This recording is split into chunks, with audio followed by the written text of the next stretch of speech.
Welcome back to the deep dive on the Swetlana AI podcast. This is episode 262. Great to be here. Okay, so today we are tackling, I think it's fair to say, one of the most contentious and frankly misunderstood topics in recent politics. Definitely gets a lot of headlines. The anti-fascist movement, known pretty much everywhere as Antifa. You've seen the images, you've heard the political arguments flying back and forth. Oh yeah, it's become a real lightning rod. So our mission today is, let's step back. Let's do a real intellectual audit based on the source materials. Just look at what the evidence actually says. What is Antifa, really? Where did this movement come from? And crucially, what do our sources say about its actual tactics, its threat level? Especially when you compare it to fascism, the thing it defines itself against. Yeah, that comparison is key. We've got materials defining both, looking at Antifa in the US, in Britain. Okay, let's unpack this. And I think, we have to start at the beginning. You can't really understand the anti without defining the fascism first. That makes sense. So fascism, fundamentally, it's a political ideology, historically dominant in parts of Europe, particularly between, say, 1919 and 1945. And the word itself, fascism. It comes from Latin, fasces.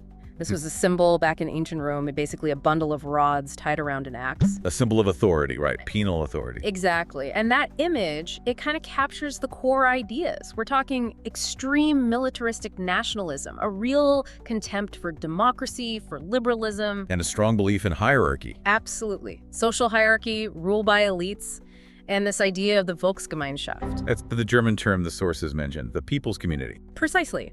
It's this idea that individual interests, individual rights, they're all subordinate to the nation, to the collective good as defined by the state.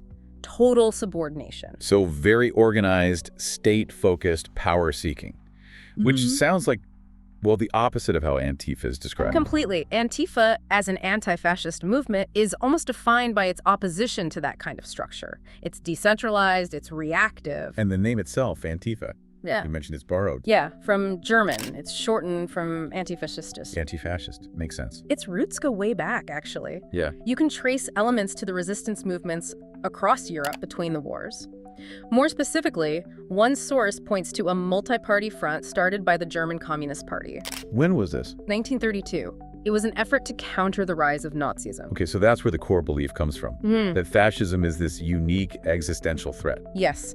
The belief is that fascism is so dangerous, so intent on destroying democracy and freedom, that you can't just wait for the government or police to handle it. You have to fight it directly. Right. Radically. And that includes, sometimes, confrontational or even illegal means. That's part of the ideology, yes. That extraordinary threats require extraordinary measures. Okay, but wait. If those roots trace back to the German Communist Party, how much does that hard-left ideology still define modern Antifa? Especially when, as you said, they sometimes end up defending a liberal democracy they might fundamentally disagree with. That's a really crucial point, and it gets complicated.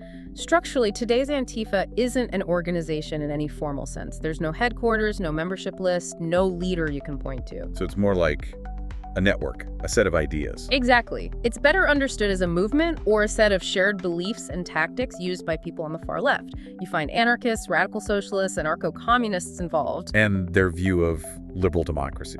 At best, it's ambivalent. They're often critical of capitalism, of the state itself. But when fascism or the far right seems to be gaining ground, that becomes the immediate, overriding threat. So they end up defending the current system, even if imperfectly, against something they see as far worse. Pretty much. They defend the status quo against that specific right-wing extremist threat. Okay, so being decentralized, being reactive, this opposition to fascism really dictates their whole strategy, doesn't it? What's the core assumption driving their methods? The core assumption, drawn from history, they'd argue, is this. Fascist groups use liberal freedoms, freedom of speech, freedom of assembly to build power. Right. They exploit the openness of the system. Exactly. And once they get power, those freedoms disappear for everyone else. So the Antifa argument is that resistance has to be militant, and it has to happen before fascists can consolidate power and shut everything down. You can't wait. Which leads directly to their tactics. One key one is no platforming. That seems central. Absolutely central. No platform means actively working to prevent people they identify as holding fascist views from having a public voice, from speaking, from organizing, from participating in public debate. And the sources say By whatever means necessary. That's the phrase often used, yes. And it pairs with another key idea: direct action. Meaning, they use their own power, their own mobilization to achieve their goals, rather than relying on appeals to authorities, like asking the police or university administrators to step in. They take action themselves. And whatever means necessary can cover quite a range. Deplatforming speakers, physically disrupting events, and doxing seems increasingly common. Yes, doxing, publishing someone's private information online, like their home address or workplace. What's the goal there? It's often to pressure employers to fire people they label as fascists or to intimidate or expose anonymous online opponents. It takes the conflict off the street and into someone's personal life, their livelihood. And then there are the physical confrontations. Yeah. The image many people have might be something like, wasn't there that incident in 2017 with Richard Spencer, the white nationalist? Yes, he was punched on camera during a protest. That image went viral and became quite symbolic for both supporters and critics. But here's where the analysis gets interesting. The research points out a critical nuance about their use of violence. Despite the militant stance, there seem to be significant internal restraints. That restraint is really important to understand. It's not just about being willing to confront.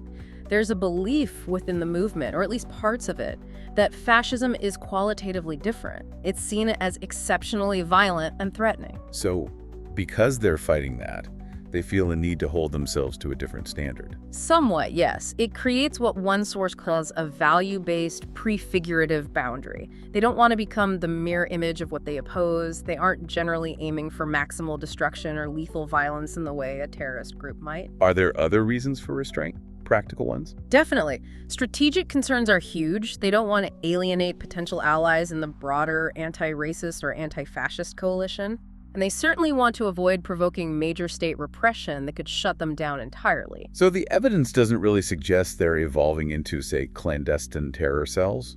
No, the analysis suggests the opposite. The internal cultures, the decision-making, and the strategic realities tend to pull away from escalating towards that kind of organized, lethal violence. Okay, so this movement, militant, decentralized, but with these internal checks, it really burst into the mainstream American political consciousness, didn't it? Especially after 2016. Absolutely. The election of Donald Trump and the simultaneous rise of the alt-right really put Antifa in the spotlight in the U.S. And when they do mobilize physically, that's when you often see the black bloc tactic. Right. That's when you see groups show up dressed all in black, often with faces covered, masks on.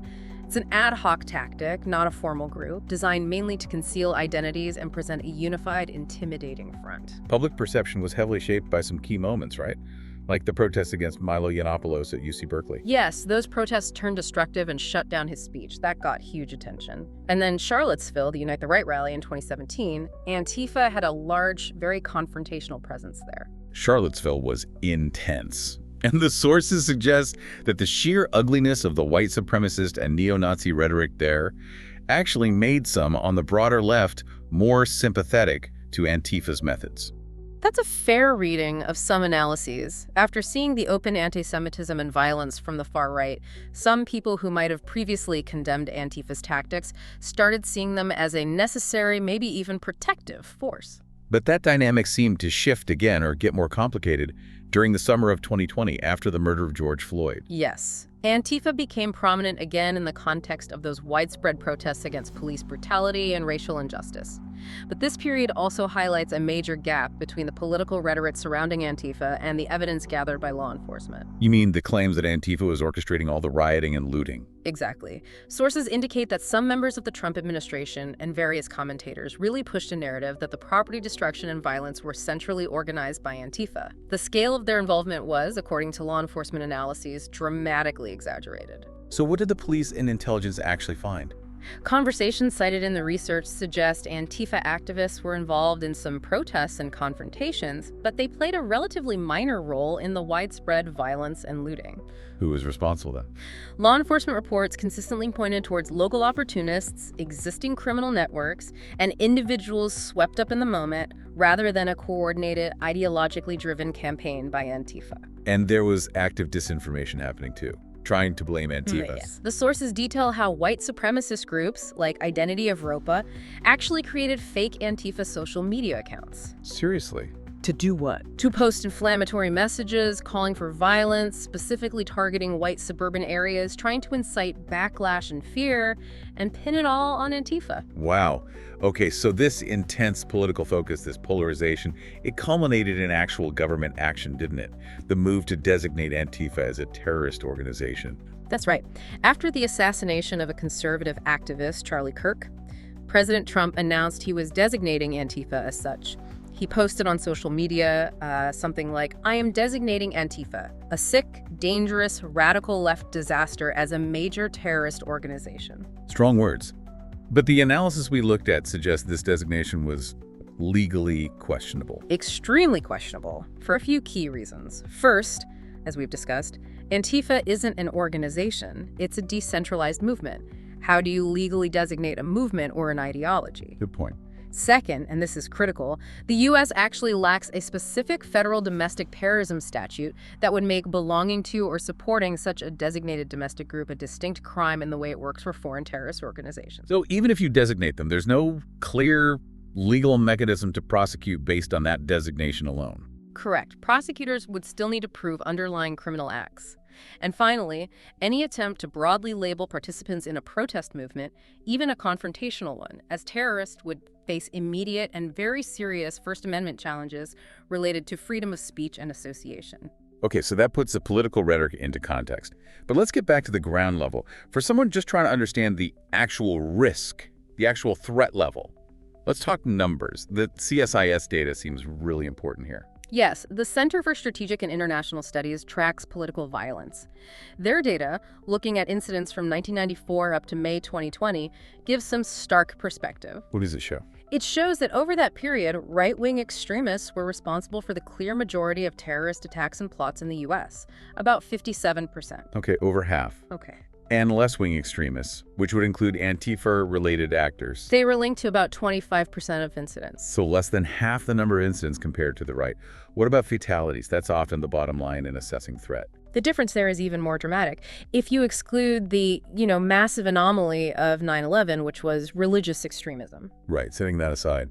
Right-wing attacks caused 335 deaths in the U.S. during that time frame. Left-wing attacks caused 22 deaths. 335 versus 22, that's a huge difference. It's undeniable.